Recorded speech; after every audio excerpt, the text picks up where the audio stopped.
If her daughter breathes again, I don't need anyone to know I existed. The words barely escape his lips. Lost beneath the chaos of a five-star restaurant turned emergency room. They belonged to a man in a stained waiter's apron, kneeling on marble floors beside a convulsing young girl. Her lips are turning blue. Her mother, one of the most powerful CEOs in the nation, screams for help that isn't coming fast enough. No one sees the waiter's hands move with surgical precision. No one notices the calm in his eyes, the kind forged in places where seconds decide between life and death. He doesn't wear a white coat. He doesn't carry credentials. He carries trays, wipes tables, and fades into the background of a world that forgot he ever mattered. But tonight, in the suffocating silence between heartbeats, those invisible hands will perform a miracle, and the woman whose empire controls millions will owe everything to the man nobody remembers.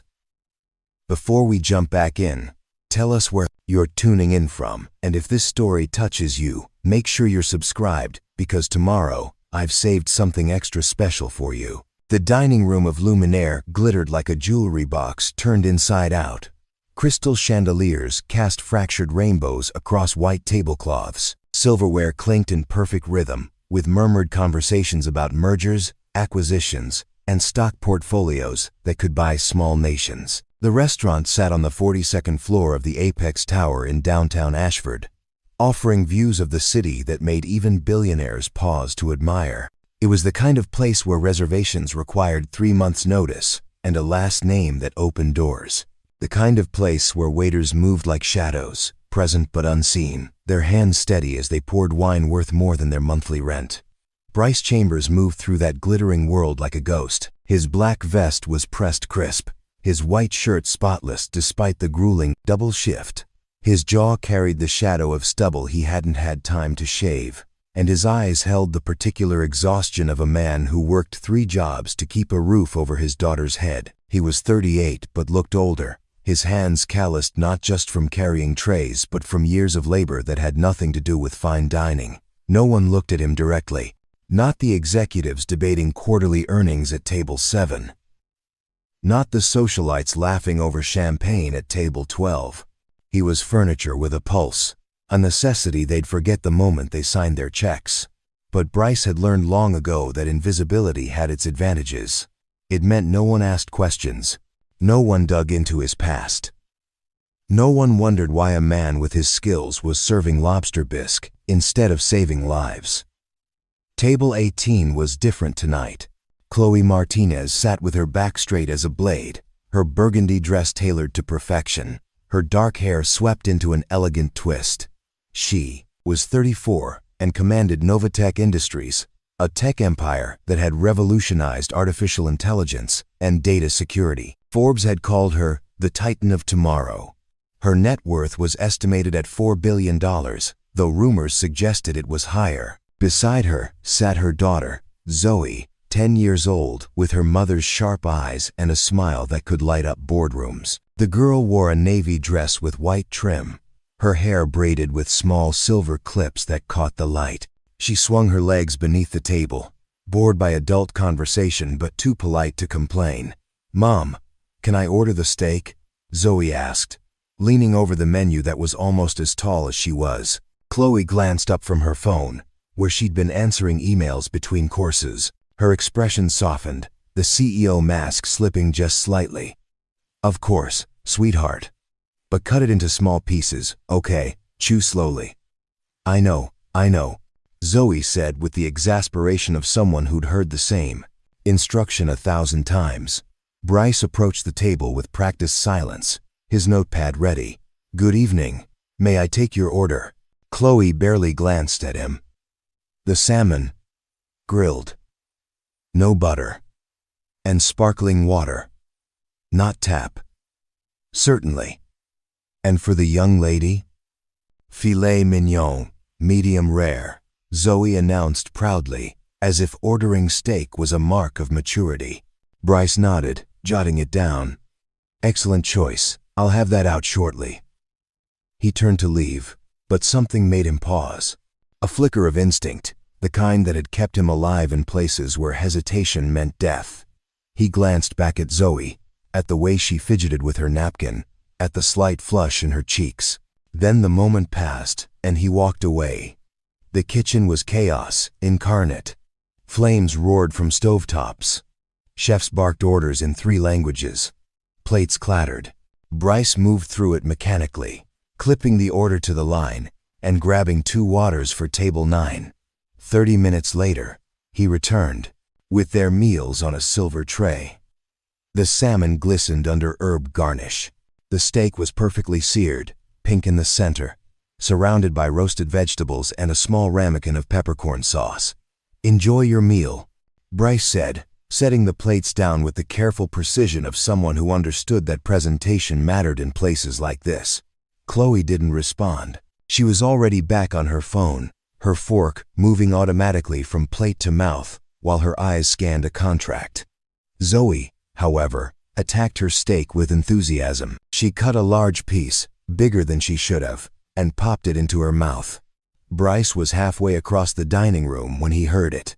Not a scream, not a shout, just a small, strangled sound, the kind that could easily be mistaken for a cough. He turned. Zoe's face had gone pale. Her hands were at her throat, her eyes wide with panic. She tried to cough, but nothing came out.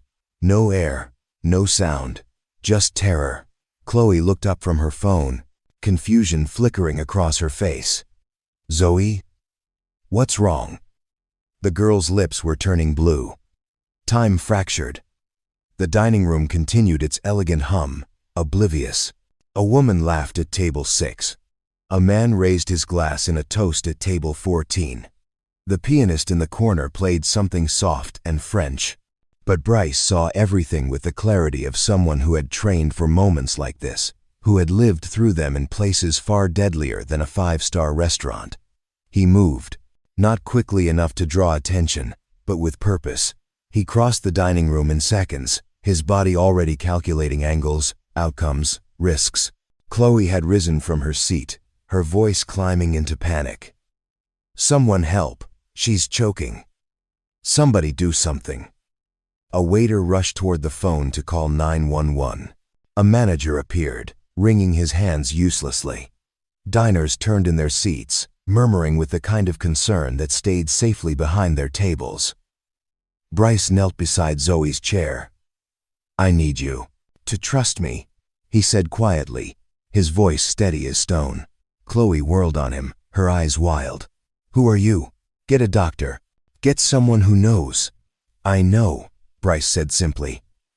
He looked at Zoe, whose lips were now a deep shade of purple, her small hands clawing at her throat. "Sweetheart, I'm going to help you. Not if you understand." Zoe managed the smallest movement of her head, tears streaming down her cheeks. Bryce positioned himself behind her, his hands moving with the muscle memory of someone who had done this before under far worse conditions. He wrapped his arms around her small torso, one fist just above her navel, the other hand gripping it. "Step back," he said to Chloe, his tone leaving no room for argument. Then he thrust upward. Once, nothing. Twice, Zoe's body convulsed, but the obstruction held. Chloe's scream cut through the restaurant. "She's dying. Oh God, she's dying." Bryce adjusted his grip, his jaw tight. He thought of his own daughter, of how fragile life was, how quickly it could slip away. He thought of the promises he'd made, the oaths he'd taken in another life when he wore a different uniform. He thrust again. This time, something dislodged. A chunk of steak flew from Zoe's mouth, landing wetly on the marble floor. She gasped, a horrible, rattling sound that was the most beautiful thing Bryce had ever heard. Air rushed into her lungs. Color began to return to her face, slowly, like dawn breaking. She coughed violently, tears and saliva mixing as her body remembered how to breathe. The dining room erupted. Applause scattered like startled birds. Someone shouted for water. The manager appeared with a glass, his hands shaking so badly he nearly dropped it. Chloe collapsed to her knees beside her daughter, pulling Zoe into her arms with a sob that was half relief, half terror. "Oh God, oh my baby. I thought I lost you. I thought." Zoe clung to her mother, coughing and crying, her small body trembling. Bryce stood slowly, his hands still steady despite the adrenaline coursing through his veins. He took one step back, then another, already fading into the background. "Wait." Chloe's voice cut through the chaos. She looked up at him. Her mascara streaked. Her CEO composure shattered. "Wait. You saved her. Who are you?" Bryce met her eyes for just a moment. In them, he saw the raw gratitude of a mother who had just watched death reach for her daughter and been denied. "Just a waiter," he said quietly. Then he turned and walked toward the kitchen, disappearing into the shadows where men like him belonged. Behind him, Chloe held her daughter and wept. The restaurant buzzed with shock and awe. Diners pulled out their phones, recording, gossiping, already crafting the story they'd tell at cocktail parties. But no one asked his name. No one ever did. The staff break room at Billionaire smelled like burnt coffee and desperation. It was tucked behind the kitchen, a cramped space with flickering fluorescent lights and a couch that had seen better decades. Bryce sat on that couch now, his vest unbuttoned, his head in his hands. His shift supervisor, Alec Jennings, leaned against the doorframe with his arms crossed. Alec was 52, balding, with the permanent scowl of someone who'd spent 30 years in food service and had the ulcers to prove it. Preparing and narrating this story took us a lot of time, so if you are enjoying it, subscribe to our channel. It means a lot to us. Now back to the story. "That was some quick thinking out there," Alec said, his voice gruff, but not unkind. "The Heimlich, right? Where'd you learn that?" Bryce didn't look up. "Red Cross certification. Everyone should know it." It was a lie. Or rather, it was a fraction of the truth, the kind of answer that satisfied curiosity without inviting more questions. Alec grunted. "Well, whatever. The woman's asking for you. Says she wants to thank you personally. Big tipper, probably. You should go." "I'm good," Bryce said flatly. "Chambers. She's Chloe Martinez. You know who that is? Novatech Industries? She could probably buy this entire building with her lunch money. If she wants to thank you, you smile and say you're welcome." Bryce finally looked up, his gray eyes tired. "I don't need thanks. I need to finish my shift." Alex stared at him for a long moment, then shook his head. "You're a strange one, Chambers. Most guys would be milking this for everything it's worth. Free publicity, maybe a job offer, who knows? But you?" He pushed off the doorframe. "You just want to disappear." "Something like that," Bryce muttered. After Alec left, Bryce sat alone in the silence. His hands, still steady during the emergency, now trembled slightly. He clenched them into fists, forcing the shaking to stop. He hated moments like this. Moments when the past clawed its way to the surface, when muscle memory betrayed him, when people looked at him and saw something other than the invisible man he'd worked so hard to become. The door creaked open. He looked up, expecting Alec again. Instead, a small figure slipped inside. Lily Chambers was 7 years old, small for her age, with dark curls that never stayed in their ponytail and eyes that saw far too much. She wore a pink backpack almost as big as she was and carried a worn paperback book tucked under her arm. "Lily, what are you doing here?" Bryce stood quickly, concern flashing across his face. "You're supposed to be at Mrs. Patel's." "She had to leave early. Family emergency," Lily said matter-of-factly. She climbed onto the couch, her legs dangling. "So I walked here. It's only 4 blocks. Lily, I know. Don't walk alone after dark. Stay on main streets. Don't talk to strangers," she recited in a sing-song voice. "I'm 7, Dad, not stupid." Despite everything, Bryce felt his lips twitch into almost a smile. 7 years old and already a know-it-all. "I learned from the best," she shot back, grinning. He sat beside her, his exhaustion momentarily forgotten. "How was school?" "Boring. We learned about fractions again. I already know fractions." She pulled out her book, showing him the cover. It was a medical encyclopedia, far too advanced for a second grader, with pages flagged by dozens of colorful sticky notes. Bryce sighed. Lily, you're supposed to be reading stories about princesses and dragons, not— He squinted at the page. The cardiovascular system. Princesses are boring, Lily said simply. She flipped to a marked page. Did you know the human heart beats about 100,000 times a day? That's 35 million times a year. That's so cool. Where did you even get that book? Library sale. 50 cents. She looked up at him with those impossibly bright eyes. Mrs. Chen at the library said it was too advanced for me. But I told her I could handle it. And I can. Look, I made notes. She showed him pages covered in careful, childish handwriting. Definitions. Questions. Little drawings of organs with arrows pointing to different parts. Something in Bryce's chest tightened. He saw so much of her mother in Lily. The same hunger for knowledge. The same refusal to be limited by what others thought she should know. You're supposed to be a kid, he said softly. I am a kid, Lily replied. A kid who likes learning stuff. What's wrong with that? Nothing. Everything. Bryce didn't know how to explain that he wanted her to have a childhood uncomplicated by the weight of adult knowledge, that he wanted her to play and laugh and not carry books about death and disease. But he also knew that fire couldn't be contained. Lily's curiosity, her brilliance, was part of who she was. Trying to suppress it would be like trying to hold back the tide. Nothing's wrong with it, he said finally. Just promise me you'll also read something fun, once in a while, okay? I'll think about it, Lily said, which was her way of saying no. They sat in comfortable silence for a moment. Then Lily asked, Did something happen tonight? You look sad.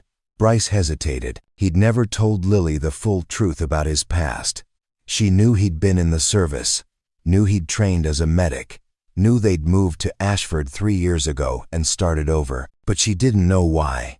She didn't know about the tribunal, the accusations, the dishonorable discharge that had stripped away everything he'd worked for. She didn't know that her father had once been Dr. Bryce Chambers, a field surgeon who'd saved hundreds of lives in places most people couldn't find on a map. She didn't know he'd lost everything for refusing an order. Someone needed help tonight, Bryce said carefully. A young girl. She was choking. Lily's eyes widened. Did you save her? Yeah. With the Heimlich maneuver?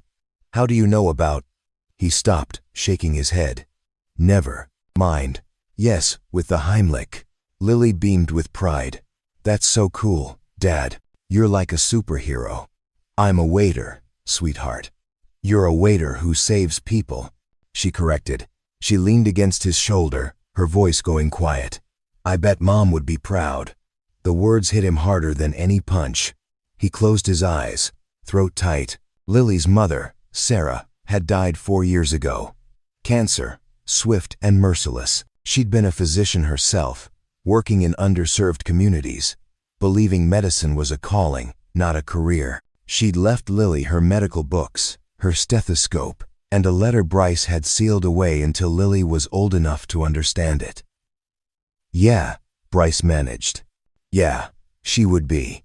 Lily pulled something from her backpack, a small leather journal, worn at the edges, Sarah's journal. Lily had found it 6 months ago and had been reading it obsessively, treating every page like scripture. Listen to this, Lily said, flipping to a marked page. She read aloud in her clear, careful voice. Medicine isn't about being the smartest person in the room. It's about being the most present. It's about seeing the person, not just the symptoms. If you can do that, you can save lives, even when the odds say you can't. She looked up at him. That's what you did tonight, right? You saw her. You were present. Bryce couldn't speak. His daughter, 7 years old, holding her mother's wisdom like a torch in the darkness, reminding him of truths he'd tried to bury. Come on, he said, his voice rough. Let's get you home. You have school tomorrow. Can we stop for pizza? We had pizza 3 days ago. So, pizza is always a good idea. Despite everything, despite the exhaustion and the memories and the fear that his past would catch up to him, Bryce laughed. A real laugh, short but genuine. Okay, pizza. They left through the back exit, Lily chattering about her day, about the heart facts she'd learned, about a science project she wanted to do on blood types. Bryce listened, his hand resting gently on her shoulder. Above them, in the gleaming restaurant 42 floors up, Chloe Martinez sat with her daughter, asking questions no one could answer.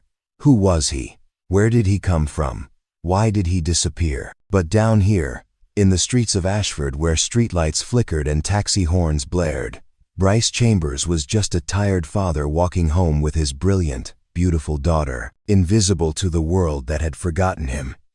And for now, that was exactly how he wanted it. Their apartment was a fourth-floor walk-up in the Creston district, the kind of neighborhood where rent was cheap because hope was cheaper. The building's brick facade was crumbling in places, graffiti decorated the alley beside it, and the elevator had been broken for 6 months. But the landlord was lenient about late payments.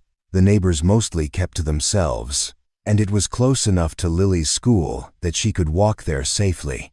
Bryce unlocked the door to apartment 4C, the hinges creaking in protest. The space was small, a living room that doubled as his bedroom, a kitchenette with appliances from the 1992, and a single bedroom that belonged to Lily. But it was clean. Bryce made sure of that. The floors were swept, the dishes washed, the windows opened daily to let in fresh air. There were no holes in the walls, no stains on the carpet. Poverty didn't have to mean neglect, and he refused to let their circumstances define them. Lily dropped her backpack by the door and immediately headed to her room. I'm gonna study for a bit before bed. It's already 8:30, Bryce called after her. You have 30 minutes, then lights out. 45, 35. And that's final. Deal. Bryce smiled, shaking his head. She'd inherited her mother's negotiation skills, too. He moved to the kitchen, heating up leftover pizza in the microwave. His phone buzzed in his pocket.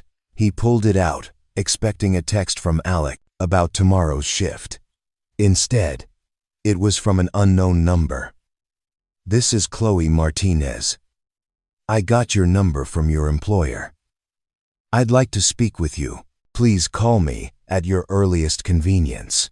Bryce stared at the message for a long moment. His thumb hovered over the delete button. Then he heard Lily's voice from her room. Dad, can you help me with something? He pocketed the phone, unanswered, and walked to her doorway. Lily's room was her sanctuary. The walls were covered with hand-drawn diagrams of the human body, anatomical charts she'd printed from the library computer, and photos of Sarah from before the cancer had taken her. A small desk sat in the corner, covered with books, notebooks, and the leather journal that never left her sight. She was sitting cross-legged on her bed now, the journal open in her lap, her brow furrowed in concentration. What's up, sweetheart? There's a word here I don't understand, Lily said, pointing to a page. Mom wrote about something called triage. What does that mean? Bryce sat on the edge of her bed, careful not to disturb the mountain of books beside her pillow. He looked at Sarah's handwriting, still so familiar it hurt. Triage, he said slowly, is when doctors have to make really hard choices. When there are a lot of hurt people and not enough time or supplies to help everyone, they have to decide who to help first. Lily's eyes widened. That sounds awful. How do they choose? They help the people who are most likely to survive if they get care right away. It's not about who deserves help more. It's about using limited resources to save the most lives. But what about the people they don't help first? Don't they feel bad? Bryce swallowed hard. Yeah, they feel terrible. But sometimes there are no good choices, only less bad ones. Lily was quiet for a moment, processing. Then she said, Is that what you had to do before you were a waiter? The question caught him off guard. He'd been so careful never to talk about his time in the service, about the field hospitals and the blood and the impossible decisions. Sometimes, he admitted. Did you feel bad? Every time. Lily reached out and took his hand, her small fingers wrapping around his calloused ones. I think feeling bad means you cared. If you didn't feel bad, that would be worse. Out of the mouths of 7-year-olds. Wisdom that could bring grown men to their knees. You're right, Bryce said quietly. It would be worse. Lily flipped to another page in the journal, one she'd clearly read many times because the corner was dog-eared. Mom wrote something here I really like. She said, every life you touch leaves a mark on you. Carry those marks with honor, because they mean you were present for someone's most important moment. She looked up at him, her eyes shining. You were present tonight, Dad. For that girl. You carry her mark now. Bryce felt his throat close. He pulled Lily into a hug, holding her tight against his chest, feeling her small heart beat against his. When did you get so wise? He murmured. I read a lot, she said, her voice muffled against his shirt.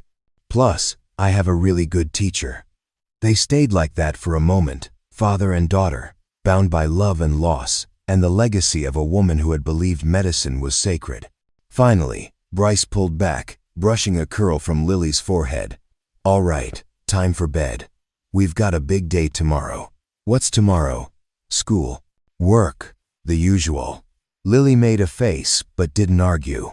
She changed into her pajamas, a too-big t-shirt with a cartoon skeleton on it that said, I've got a bone to pick with you. Bryce had bought it for her as a joke. She wore it at least twice a week. He tucked her in, pulling the blankets up to her chin. Sleep tight, sweetheart. Dad? Yeah? That girl you saved tonight. Do you think she knows how lucky she is?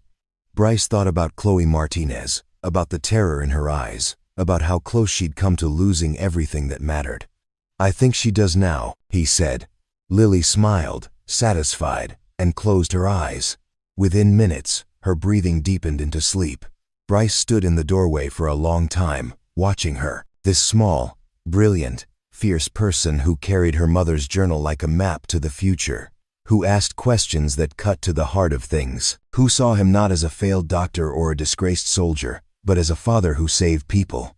He thought about the text message still sitting unanswered on his phone, about Chloe Martinez and her questions, about the risk of being seen, of being remembered, of having his past dragged into the light.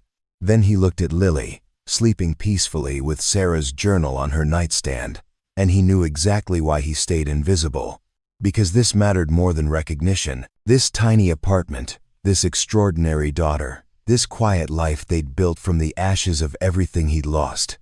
Some legacies were written in headlines, others were written in bedtime stories and hand-me-down journals and the fierce love between a father and daughter. Bryce knew which kind mattered more. He turned off the light, leaving Lily's door cracked open the way she liked it, and walked back to the living room. He pulled out his phone, looked at Chloe Martinez's message one more time, then he deleted it. Outside, the city hummed with its endless noise. Sirens wailed. Cars honked. Somewhere, someone laughed. Someone cried. Someone lived and died in the space between heartbeats. But here, in apartment 4C, in a building that nobody noticed in a neighborhood nobody wrote about, Bryce Chambers made himself a promise. He would stay invisible. He would protect Lily. He would honor Sarah's memory by being present, by being the father their daughter deserved. The world could forget him.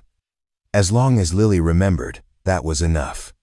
He lay down on the pull-out couch, staring at the water-stained ceiling, and tried to sleep. But Sarah's words from the journal echoed in his mind, carried by Lily's voice. Every life you touch leaves a mark on you. Tonight, he'd saved Zoe Martinez, and whether he wanted it or not, that mark was already beginning to burn. The morning sun cut through the gaps in the Venetian blinds, striping the living room in bars of gold and shadow. Bryce woke to the sound of Lily humming in the kitchen, a tuneless melody that somehow made him smile despite the knot of exhaustion lodged between his shoulder blades. He pushed himself upright on the pull-out couch, his back protesting. 38 years old and sleeping on a worn mattress that dipped in the middle. Some days, he felt twice that age. "Morning, Dad," Lily called out cheerfully. She was standing on a step stool by the counter, carefully pouring cereal into 2 bowls. "I made breakfast. I can see that." Bryce stretched, joints popping. "What time is it?" 6:45. "You have to be at work by 9, right? And I have school at 8:15. She carried the bowls to their small table with the concentration of a surgeon handling precious instruments. Not a single cornflake spilled. They ate together in comfortable silence, the kind that came from years of it being just the 2 of them. Lily read from her medical encyclopedia between bites, occasionally sharing facts about the lymphatic system that Bryce already knew but pretended to find fascinating. His phone buzzed. Once. Twice. 3 times in rapid succession. He ignored it. "Somebody really wants to talk to you," Lily observed, not looking up from her book. "Probably work. On your personal phone?" She was too smart for her own good. After breakfast, Bryce walked Lily to school, her hand small and warm in his. The morning was crisp, autumn beginning to assert itself over the last gasps of summer, leaves scattered across the sidewalk in shades of amber and rust. Creston Elementary was a brick building that had seen better decades, but the teachers cared, and the principal knew every student by name. It was enough. "Have a good day, sweetheart," Bryce said, crouching down to Lily's level. She threw her arms around his neck, squeezing tight. "You too, Dad. Save some more people if you can."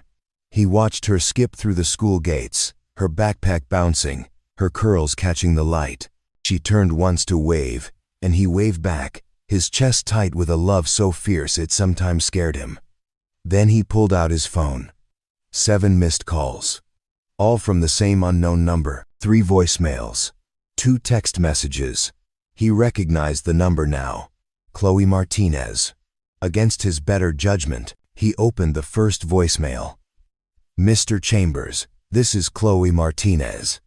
I need to speak with you about what happened last night. My daughter is alive because of you, and I refuse to let that go unacknowledged. Please call me back." The second message was shorter, more urgent. "I'm not going away. I have questions, and I think you have answers. Please, just give me 5 minutes." The third made his blood run cold. "I spoke to your manager. He mentioned you've been working at Billionaire for 2 years. Before that, you worked at 3 other restaurants in the city. But I can't find any record of you before that. No employment history, no social media, nothing. It's like you didn't exist until 3 years ago." "That's not normal, Mr. Chambers. Who are you really?"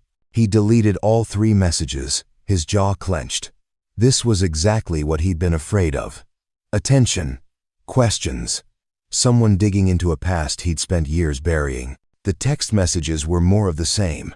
Polite but insistent. She wanted to meet. To talk. To thank him properly. What she really wanted was answers. Bryce pocketed his phone and started walking. Not toward Billionaire, but in the opposite direction. Toward a place he hadn't visited in months. The Ashford Public Library sat on the corner of 5th and Maple. A grand old building with marble columns and wide steps, worn smooth by generations of feet. Inside, it smelled like old paper and possibility.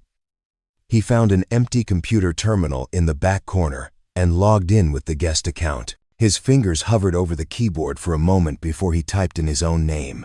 Bryce Chambers. The search returned thousands of results. A high school teacher in Oregon. A real estate agent in Texas. A guitarist in a bar band in Nashville. None of them were him. He tried again, adding qualifiers. Bryce Chambers military. Bryce Chambers surgeon. Bryce Chambers discharge. Nothing. The internet had no memory of Captain Bryce Chambers, the field surgeon, who'd saved lives in places the government didn't officially acknowledge. The man who'd been recommended for commendations he'd never received. The man who'd been erased. His mind drifted back, unwillingly, to 5 years ago, to the tribunal that had changed everything. He'd been stationed overseas, assigned to a classified medical unit supporting special operations. The work was brutal, The conditions impossible, but he'd been good at it. Exceptional, even. His commanding officers said he had hands that could coax life back from the edge of death. Then came Operation Clearwater. The official story was that it was a humanitarian mission, providing medical aid to refugees in a conflict zone. The reality was darker, more complicated. The military had been testing experimental treatments, using the refugees as unwitting subjects for drugs that hadn't been approved for human trials. Bryce had discovered it by accident. A pattern in the medication logs that didn't match standard protocols. Drugs with designations he didn't recognize. Side effects that were being documented but not addressed. He'd reported it up the chain of command. That had been his first mistake. His second was refusing to stay quiet when they told him the research was classified, necessary, that the potential to save thousands of lives justified the risk to a few. A few turned out to be 43 people. 27 adults. 16 minors. He'd refused to administer the experimental drugs. He'd documented everything he could, prepared to blow the whistle, to go to the press if necessary. They'd moved faster. Within a week, he was facing a tribunal. The charges were vague, bureaucratic smokescreens designed to justify the outcome they'd already decided. Insubordination, failure to follow orders, compromising mission security. No one mentioned the refugees. No one mentioned the experiments. The entire operation was sealed, classified at a level that meant it legally never happened. His attorney, a JAG officer who looked fresh out of law school, had advised him to accept a general discharge and move on. "Fight this, and they'll destroy you," she'd said. "Take the discharge, keep your mouth shut, and you can rebuild." But Bryce had refused. He'd demanded a full investigation. He'd named names, cited regulations, presented evidence. So they'd changed his discharge from general to dishonorable. Overnight, he became untouchable. His medical license was revoked pending investigation, an investigation that never materialized. His military service record was sealed. His security clearance was stripped. Worst of all, his wife Sarah was diagnosed with stage 4 cancer 3 months later. The kind of cancer that required aggressive, experimental treatment, the kind of treatment that cost hundreds of thousands of dollars, treatment that military insurance would have covered, if he still had it. He'd sold everything, their house, their cars, Sarah's jewelry. It wasn't enough.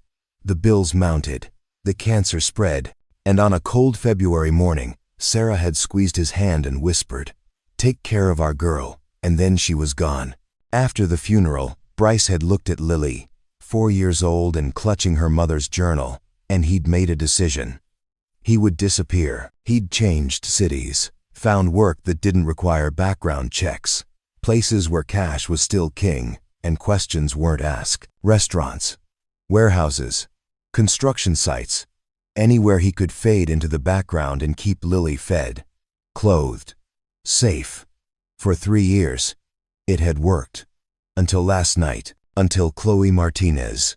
Bryce closed the browser window and sat back, his hands pressed flat against the table. His heart pounded with old anger, old grief. A soft voice interrupted his thoughts. "Rough morning." He looked up to find an elderly librarian standing nearby, her glasses perched on the end of her nose, concern etched into the lines of her face. "Something like that," Bryce said. She smiled gently. "I've worked here 30 years. You learn to recognize the look of someone running from their past." She gestured to the empty screen. "Whatever you're trying to forget, the library's a good place for it. Books don't judge." Bryce managed a weak smile. "Thank you." She patted his shoulder and moved on, pushing her cart of books to be reshelved. He sat there for another 10 minutes, staring at nothing, until his phone buzzed again. This time it wasn't a call or a text. It was an email, forwarded from the Billionaire management system. The subject line read, "Incident Report, Table 18, October 10th. He opened it. The body of the email was brief, clinical, describing the choking incident and the successful intervention by staff member Bryce Chambers. But at the bottom was a note from the restaurant's owner. "Mr. Chambers, Miss Martinez has requested your contact information and permission to recognize you publicly for your heroic actions. Please advise how you'd like us to proceed. Bryce's jaw tightened. She wasn't going to let this go. She was going to keep digging, keep pushing, until she uncovered everything he'd worked to hide. He thought about Lily, about her safety, about the quiet life they'd built. Then he thought about Sarah's words, the ones Lily had read to him last night. Every life you touch leaves a mark on you. He'd saved Zoe Martinez. That was the mark. The rest, the recognition, the questions, the danger of exposure, that was the price. For 3 years, he'd been running. Maybe it was time to stop, or maybe it was time to run harder. Bryce closed the email without responding, gathered his things, and left the library. The morning sun was higher now, warming the streets of Ashford as the city woke to another day. Somewhere in a penthouse office, overlooking the city, Chloe Martinez was making calls, pulling strings, refusing to let the man who saved her daughter slip back into obscurity. And in a fourth-floor walk-up in Creston District, a 7-year-old girl sat reading her mother's journal, believing with absolute certainty that her father was a hero. Both women were right, and that terrified him more than anything. Chloe Martinez had built an empire by refusing to accept the word no. When investors said her AI algorithms were too ambitious, she'd proven them wrong and made billions. When competitors said Novatech couldn't dominate 3 different tech sectors simultaneously, she'd done exactly that. When people told her a woman under 35 couldn't command respect in boardrooms full of men twice her age, she'd smiled and taken their companies. So, when Bryce Chambers ignored her calls, deleted her messages, and disappeared like smoke, she didn't get discouraged. She got determined. Her office occupied the entire 48th floor of the Meridian Tower, all glass walls and minimalist furniture that cost more than most people's cars. Floor-to-ceiling windows offered a view of Ashford that made the city look like a circuit board, all lights and geometric precision. But Chloe wasn't looking at the view. She was staring at her laptop screen, at the pathetically thin file her head of security had compiled on Bryce Chambers. Seth Newman sat across from her, a former police detective who now ran corporate investigations for Novatech. He was in his 50s, with salt and pepper hair and the weary eyes of someone who'd seen too much. "This is everything?" Chloe asked, her tone sharp. "That's everything," Seth confirmed. "The man's a ghost. He appeared in Ashford 3 years ago with a social security number, a driver's license, and nothing else. No credit history before that. No employment records. No digital footprint. Everyone has a digital footprint. Not this guy. He pays cash for rent. Doesn't have a bank account. No credit cards. No social media. It's like he's actively trying to stay invisible." Chloe leaned back in her chair, fingers steepled beneath her chin. What about his daughter? Lily, right? She's in school. Creston Elementary, 2nd grade. Straight. A student, according to her teacher. Father listed as Bryce Chambers on the enrollment forms, mother listed as deceased. No name given. No name. That's not standard. Seth shrugged. The school didn't push. Single parent. Kids clearly well cared for. All the paperwork was in order. They had no reason to dig deeper. Chloe stood, pacing to the window. Below, the city sprawled in all directions. Millions of people living their small lives while she orchestrated the future from her tower. "He saved my daughter's life," she said quietly, with skills that don't come from a Red Cross class. The way he moved, the way he assessed the situation, that was professional training. Advanced training. Could be former EMT, paramedic, maybe even a doctor who lost his license. Then why hide it? Why disappear? Chloe turned to face him. "Find out, Seth. I don't care what it costs. I want to know who Bryce Chambers really is." Seth hesitated. "Miss Martinez, with all due respect, maybe you should let this go. The man clearly wants his privacy. He saved your daughter, and that's a debt you can't repay if he won't let you. I don't leave debts unpaid." Her voice was steel. "And I don't let mysteries sit unsolved. There's a reason he's hiding. and I need to know what it is." After Seth left, Chloe returned to her desk. Beside her laptop sat a small card, hand-delivered that morning, an invitation to speak at the Ashford Medical Summit next month, a gathering of the city's top healthcare professionals. An idea began to form. She picked up her phone and dialed a number from memory. "Dr. Naomi Cross." Came the crisp answer. "Naomi, it's Chloe. I need a favor." "Of course. How's Zoe?" "She's perfect. Completely recovered, thanks to a stranger who knew exactly what to do." Chloe paused. "That's why I'm calling. I need you to help me find someone." 20 minutes later, Chloe had deployed her second strategy. Dr. Cross was the director of Ashford Memorial Hospital, one of the city's most prominent medical facilities. If Bryce Chambers had ever worked in medicine anywhere in the region, Naomi's network would find traces, but Chloe wasn't satisfied with waiting. She was used to controlling outcomes, not hoping for them. That evening, she did something she hadn't done in years. She went back to Billionaire. The restaurant was busy, the dinner rush in full swing. Chloe stood in the lobby, watching the flow of servers moving between tables. She'd called ahead, confirmed Bryce was working tonight. She'd also made sure her reservation was in his section. Alec Jennings greeted her personally, his demeanor hovering between obsequious and nervous. "Miss Martinez, welcome back. Your table is ready. I've assigned our best server." "That's exactly what I'm counting on." She was seated at a corner table, with a view of the kitchen doors. From here, she could watch the entire dining room. And within minutes, she saw him. Bryce emerged from the kitchen carrying a tray, his posture perfect, his expression neutral. He moved between tables with practiced efficiency, invisible to everyone around him, except Chloe. She watched the way he scanned each table before approaching. The subtle assessment in his eyes. She noticed how he held the tray, balanced perfectly despite its weight. She saw the small scar on his left hand. Barely visible, but there. Those were surgeon's hands. She was certain of it. When Bryce finally approached her table, his expression didn't change, but she saw the flash of recognition in his eyes, quickly suppressed. "Good evening. May I start you with something to drink?" "You know who I am," Chloe said flatly. "Yes, ma'am." "Then you know why I'm here." Bryce's jaw tightened almost imperceptibly. "I'm here to take your order, Miss Martinez. If you'd like to speak with management about the incident, I'm sure Mr. Jennings would be happy to." "I don't want to speak with management. I want to speak with you." She gestured to the empty seat across from her. "Sit. I'm working. I'll buy out your entire section for the night if I have to." "Sit." For a long moment, they stared at each other. Then Bryce glanced around, saw that his other tables were occupied with customers who didn't need immediate attention, and lowered himself carefully into the chair. He didn't relax. He perched on the edge like a bird ready to take flight.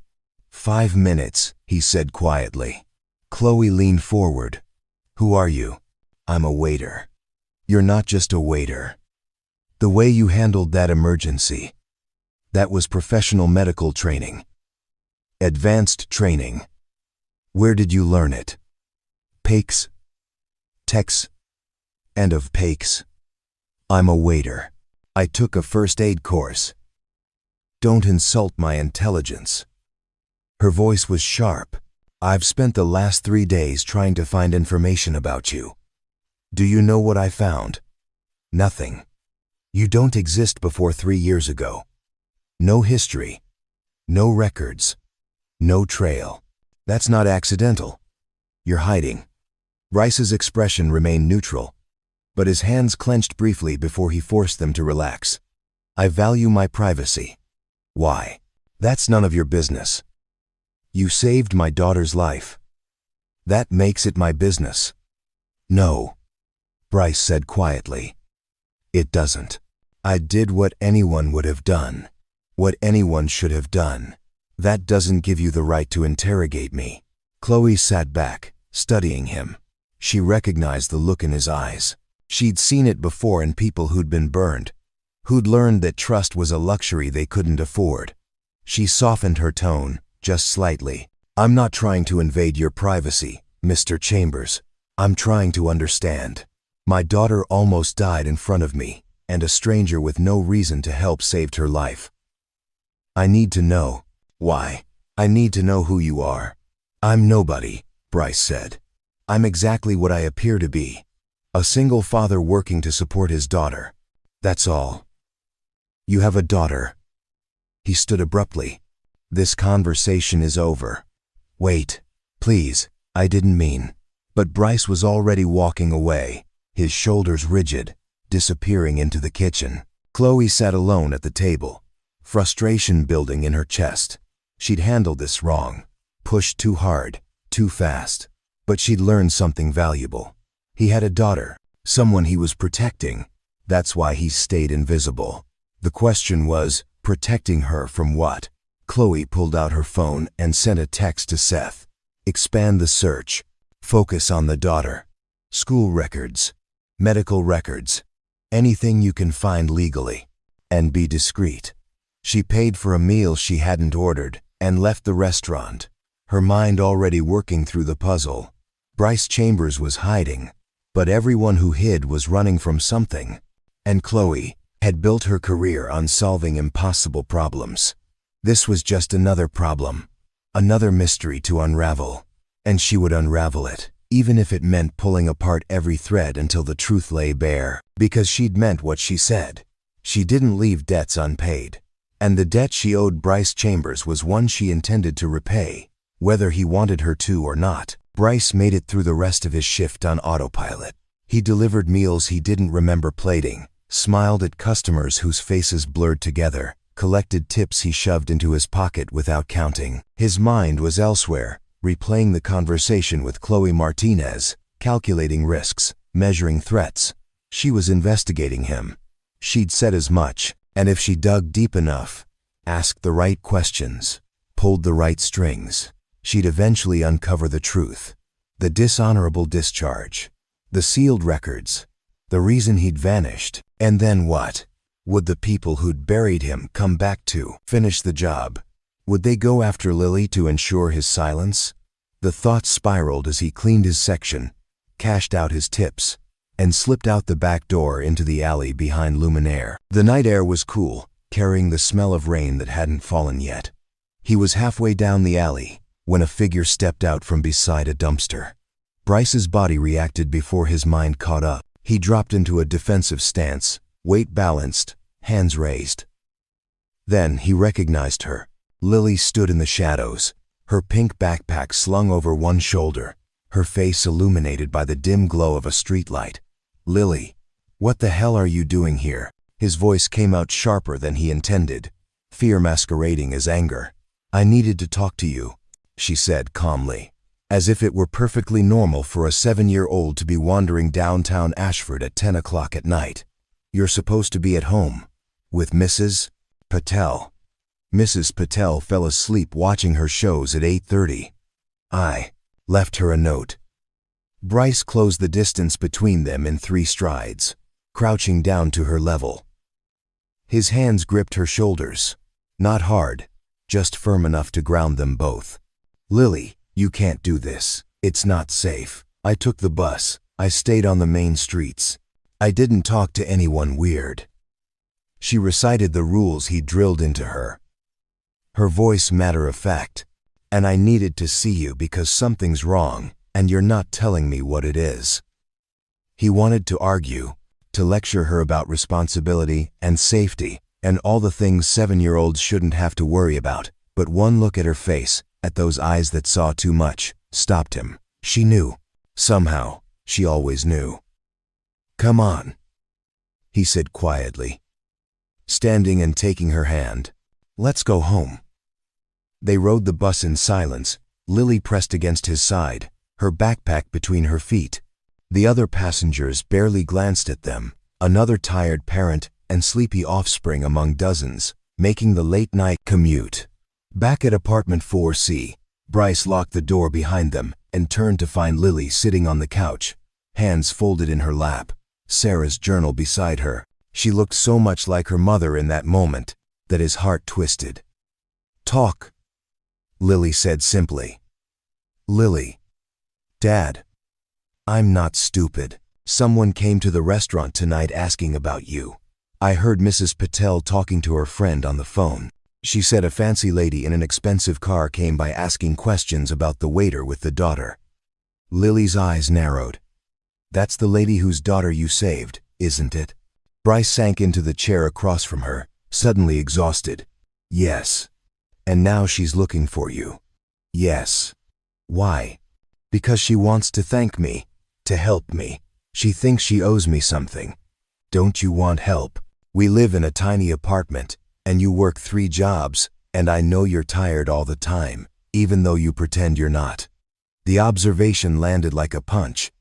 He'd thought he'd hidden it better than that. "It's not that simple, sweetheart." "Then explain it to me. Use small words if you have to, but stop treating me like a baby." There was no anger in her voice, just a quiet insistence that demanded respect. Bryce leaned forward, elbows on his knees, and tried to find words that would make sense to a 7-year-old without terrifying her. "Before you were born, I was a doctor, a surgeon. I helped people, saved lives, did work I was proud of. I know that part. Mom told me stories. What Mom didn't tell you was that I lost everything because I wouldn't do something I thought was wrong. I spoke up when I should have stayed quiet, and the people I worked for made sure I couldn't work in medicine anymore. They took away my license. They erased my career, and they made it very clear that if I ever tried to fight back, things would get worse." Lily's face was serious, processing. "Worse how?" "For you, for the people I love." Understanding dawned in her eyes. "So you disappeared. You became invisible." "I became invisible," he confirmed. "I took jobs where nobody asked questions. I kept my head down. I kept you safe. But that lady, she's asking questions now." "Yes. And you're afraid. If she keeps asking, the bad people will find us." "Yes." Lily was quiet for a long moment, her small face troubled. Then she reached for Sarah's journal, flipping to a page she'd clearly marked. "Mom wrote something here," Lily said, her voice steady. She said, "Fear is a compass that points toward the things that matter most. But if you only follow fear, you end up going in circles." She looked up at him. "Dad, you've been going in circles for 3 years." The words struck him silent.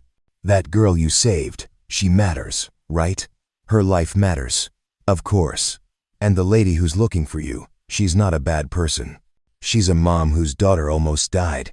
She just wants to say thank you." "It's not that simple, Lily." "Why not?" The question was pure, unadorned. Why can't it be simple? Because life was complicated. Because trust was dangerous. Because the last time he'd believed in doing the right thing, it had cost him everything. But looking at Lily, at her fierce belief in a world that made sense, in a father who saved people instead of hiding from them, he felt something crack inside his chest.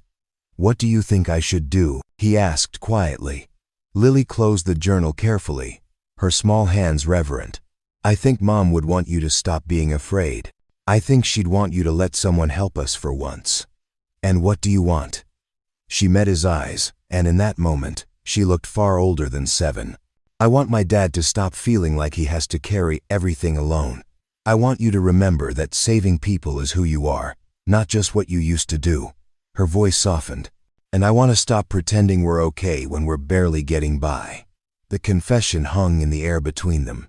Bryce had thought he'd been protecting her, shielding her from their financial struggles, from his fear.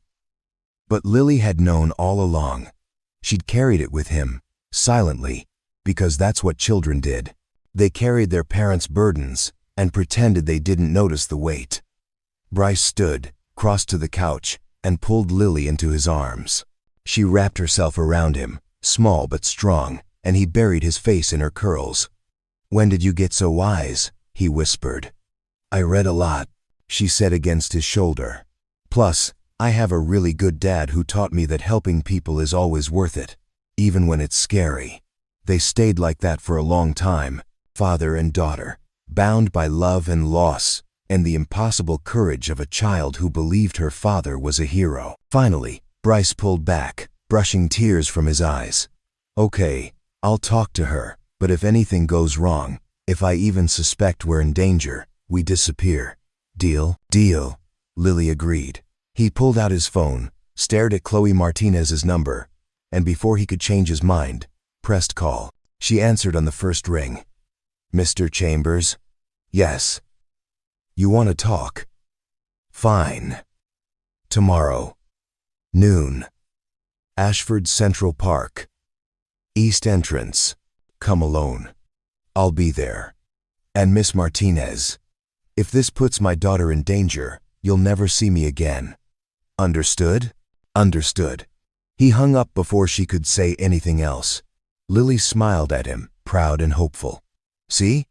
That wasn't so hard. We'll see, Bryce muttered, but as he tucked Lily into bed an hour later, reading to her from a book about anatomy that was far too advanced but that she loved anyway, he felt something he hadn't felt in 3 years.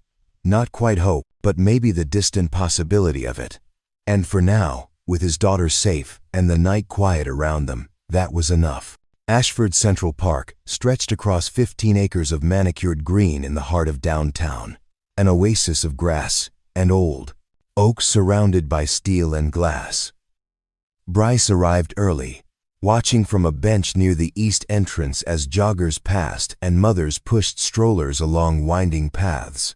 Chloe Martinez appeared at exactly noon, dressed down in jeans and a simple blouse. No entourage, no security visible. She spotted him immediately and walked over, her expression cautious. Thank you for meeting me, she said, sitting on the opposite end of the bench, respecting the distance between them. You have 10 minutes, Bryce replied. I want to help you. I don't know what you're running from, but I have resources. Lawyers. Connections. Whatever trouble you're in, I can. You can't, Bryce interrupted. And you asking questions only makes things worse. Then help me understand. Who are you really? Before Bryce could answer, his phone buzzed. A text from Mrs. Patel, frantic and misspelled. Lily collapsed at school. Ambulance taking her to Ashford Memorial. Come now. The world tilted. Bryce was on his feet before he consciously decided to move, his heart hammering against his ribs. What's wrong? Chloe stood too, seeing the color drain from his face. My daughter, hospital. The words came out strangled. I'll drive you. My car is closer. There was no time to argue. They ran. Chloe's black sedan was parked illegally on the street, and she drove like someone who understood that seconds mattered. They reached Ashford Memorial in 8 minutes, a trip that should have taken 20.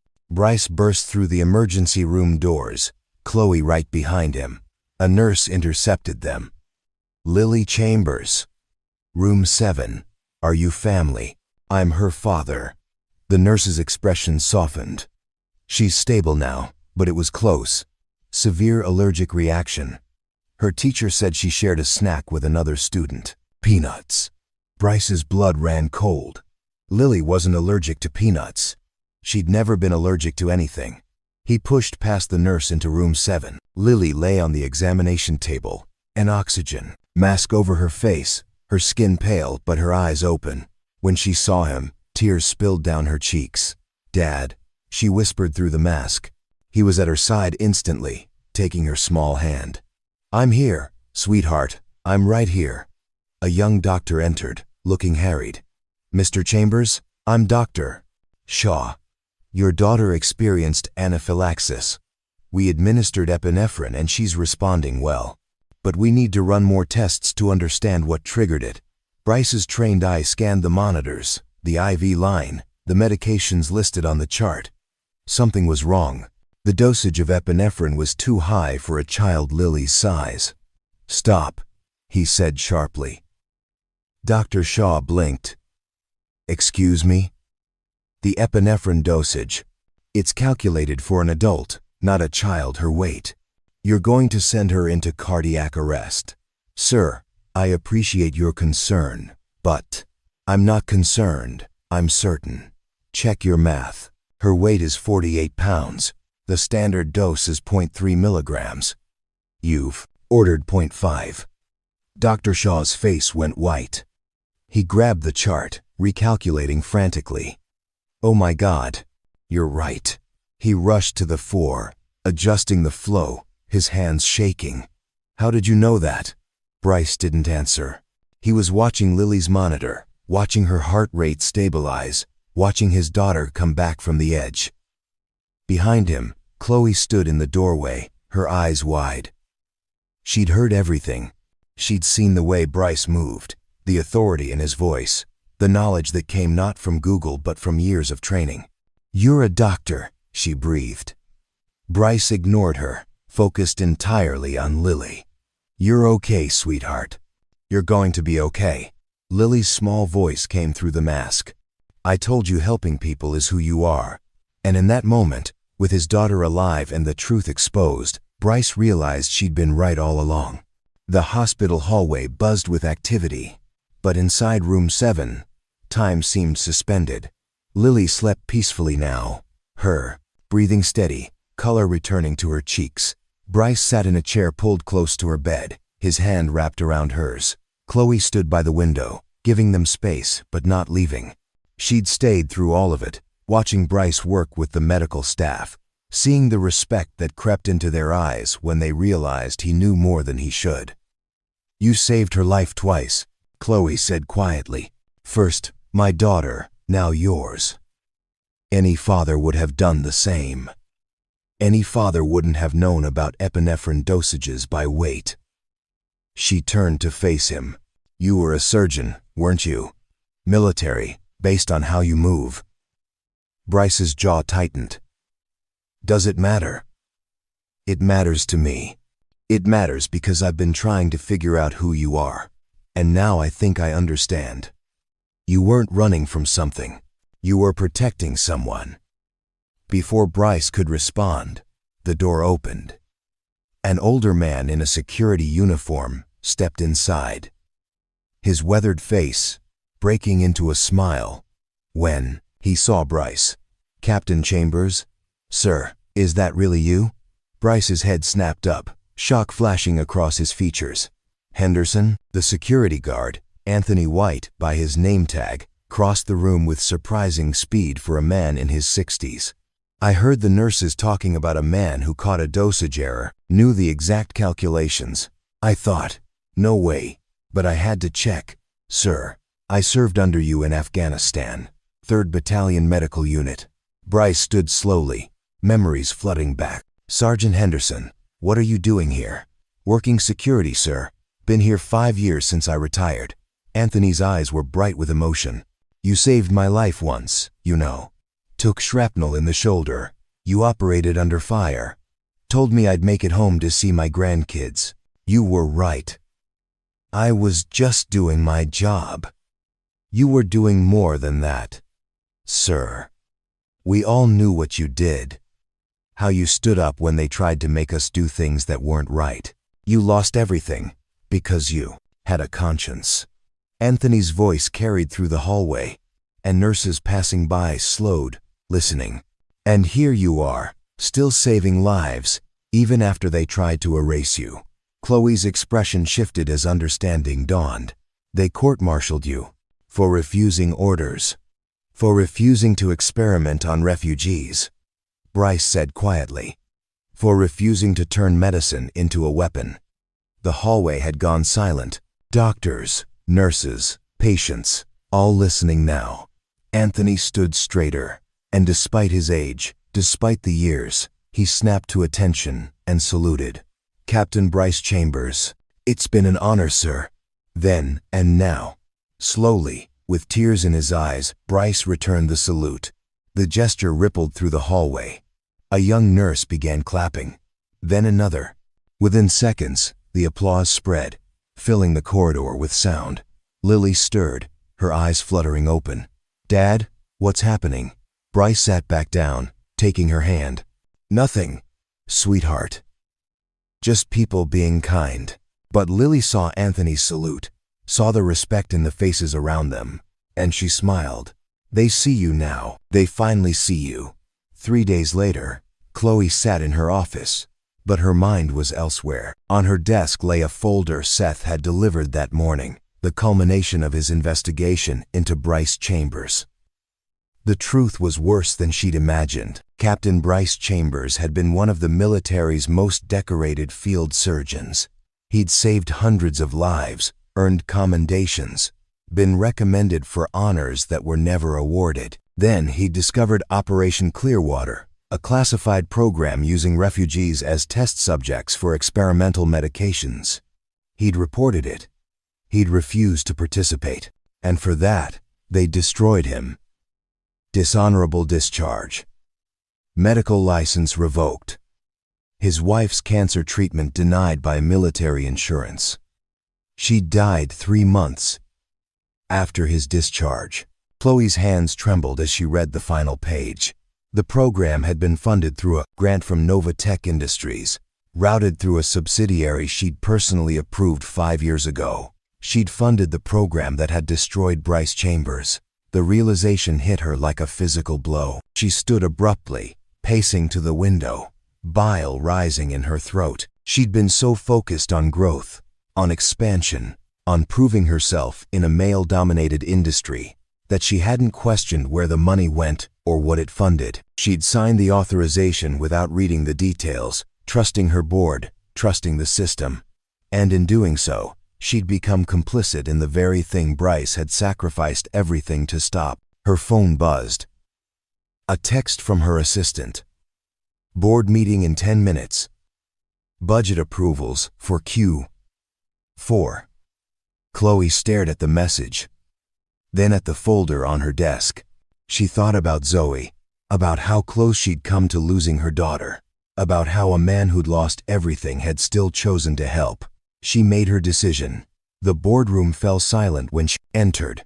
12 executives, all waiting for her to rubber stamp another quarter of profits and expansion.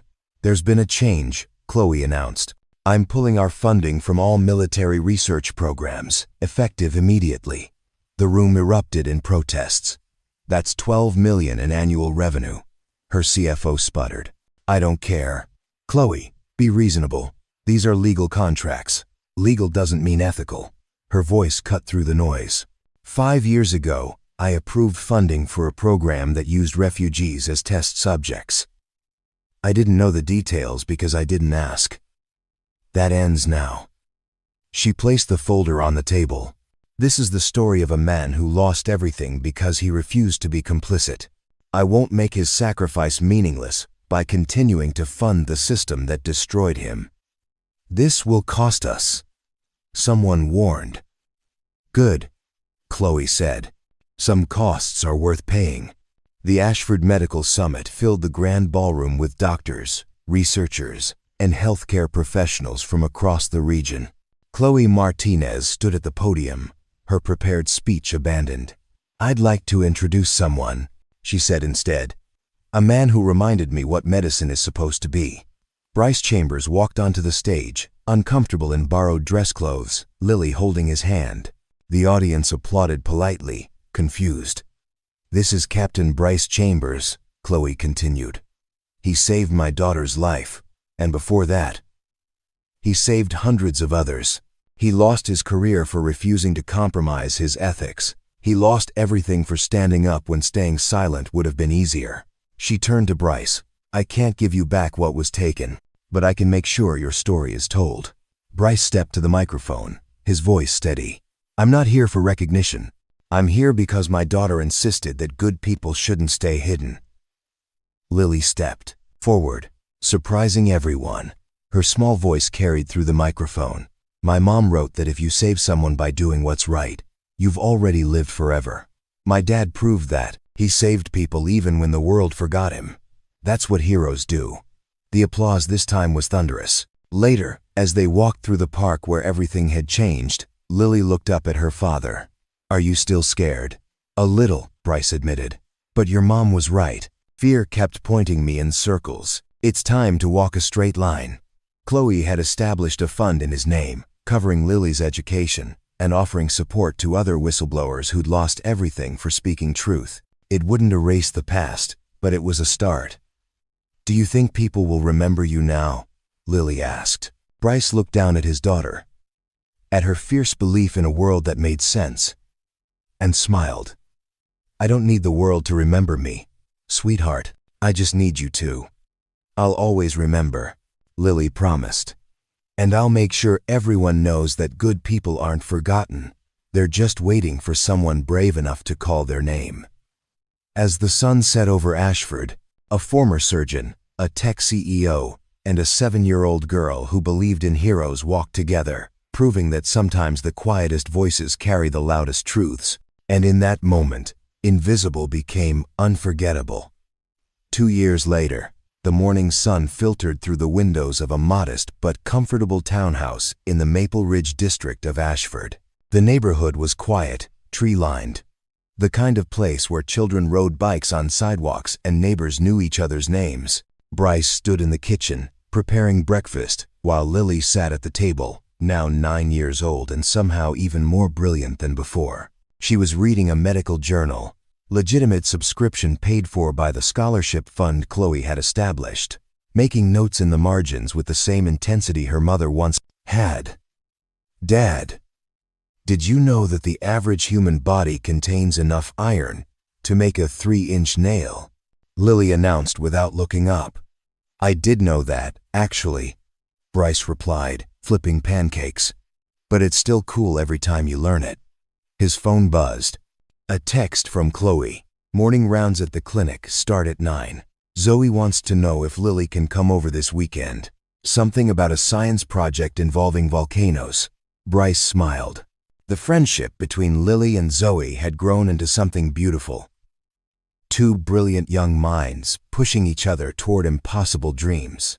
The clinic Chloe mentioned was the Chamber's Medical Initiative, a free healthcare facility in the Creston district serving families who couldn't afford traditional care. Chloe had funded it, but Bryce ran it, his medical license quietly restored through legal channels once the full story of Operation Clearwater had been exposed. It had been a long fight. Congressional hearings, sealed documents, unsealed, other whistleblowers coming forward, emboldened by Bryce's story. The dishonorable discharge had been overturned, replaced with an honorable one and a formal apology from the Department of Defense. Not that the apology meant much, but the restoration of his ability to practice medicine, that meant everything. "Are we still going to see Mr. Henderson today?" Lily asked, closing her journal. "After my shift. He wants to show you his vegetable garden. Says his tomatoes are finally ripe." Anthony White, the security guard who'd recognized Bryce at the hospital, had become like family. He visited weekly, sharing stories of their time in service, treating Lily like the granddaughter he'd always wanted. The doorbell rang. Bryce opened it to find a courier holding a large envelope marked with an official seal. Inside was an invitation. The Ashford Medical Association's annual gala, requesting the honor of Dr. Bryce Chambers' presence as the recipient of the Humanitarian Award for ULSE, Outstanding Service to Underserved Communities. Lily peeked over his shoulder. "Are you going to go?" "I don't know. These things aren't really my style." "Dad," Lily said with the exasperated tone of someone far older than 9, "you spent 3 years being invisible. Maybe it's okay to be seen now." He looked at his daughter, at her mother's eyes staring back at him, and realized she was right. Again, that evening, after his shift at the clinic where he treated a dozen patients who thanked him not with money but with genuine gratitude, Bryce returned home to find Lily on the couch reading Sarah's journal as she often did. "I found a new page today," Lily said softly, "one I hadn't read before." She read aloud, her voice carrying Sarah's words into the present. "The measure of a life isn't in the accolades you receive or the titles you hold.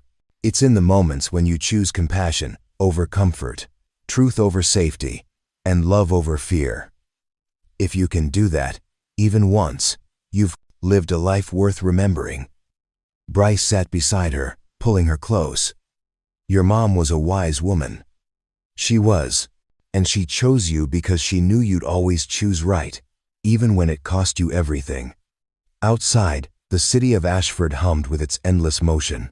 Somewhere in a penthouse office, Chloe Martinez reviewed proposals for the next medical initiative, her empire now built as much on ethics as innovation. Somewhere in a hospital, Anthony White walked his rounds, telling anyone who'd listen about the doctor who'd saved his life twice.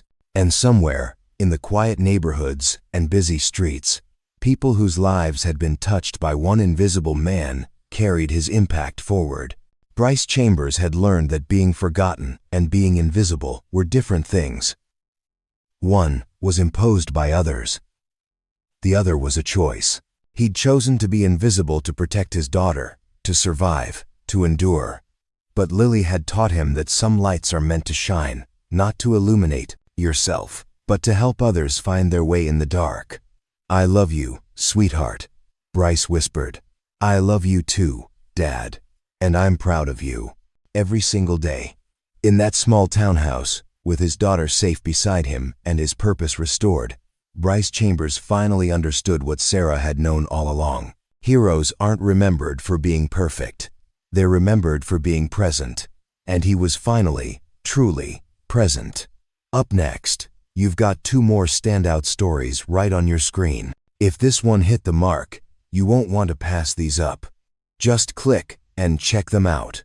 And don't forget to subscribe and turn on the notification bell so you don't miss any upload from us.